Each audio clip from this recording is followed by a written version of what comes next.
Let's get hyper tactical. As you approach the IPO, how did the business change? You've told me some horror stories around how my life is going to change post IPO. But yeah, can we just walk through, like, as you ramped up, what did that look like? And then that time kind of during the IPO and post IPO, what does that transition look like? I think what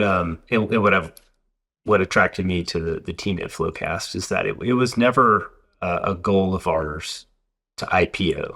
And I didn't stay at nCino for the duration I did because I wanted to IPO. I just wanted to build a really good company.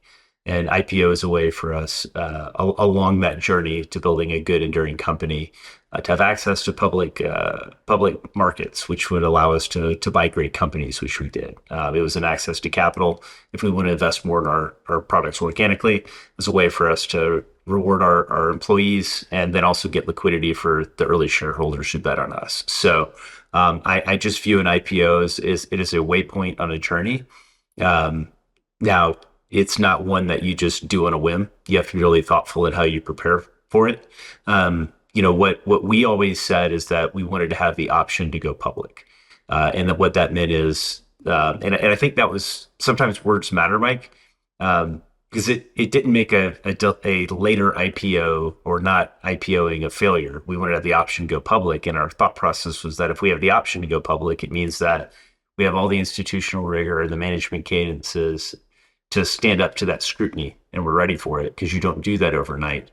But again, I would be really hesitant about building a company to go public, because ultimately, when you go public, you're taking people's money to help build a big company, and so we always viewed it as a waypoint. I think understanding that you're going to be on the scoreboard, though, for us, like for me as a revenue leader, understanding that you do hit a point where it matters if a deal signs on the last day of the fiscal year, the first day of the fiscal year, and just helping the team understand that if you're custodians of a market and you're entrusted with the revenue, you have to do everything that you can to deliver so you maintain credibility with your stakeholders, so you can potentially reinvest via access to public markets, so you can potentially buy companies, so you can reward your employees with long-term equity mechanisms, and also so your early investors can eventually give liquidities and give that money back to their LPs.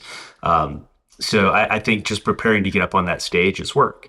And I think the challenge for leaders is making sure that you do that work, which is demanding and it's expensive and it's energy for a lot of your most important people. We have to do this work so we can get ready, but I can't take my eye off the ball because going public it's like it's getting drafted into the NFL. I don't know a lot of Hall of Famers whose goal it was to be drafted, Mike, right? They wanted to be really good football players. And it's a waypoint in a journey, but again, you have to be really thoughtful about it, having been through that process and understanding all the, particularly in the office of the CFO, the work that our team had to do. FloQast obviously stood out for me. I knew the company by reputation because we'd used it and I'd seen the work that goes in, and I think we can add a lot of value there for folks who want to use an IPO potentially as a waypoint onto building a big and enduring company.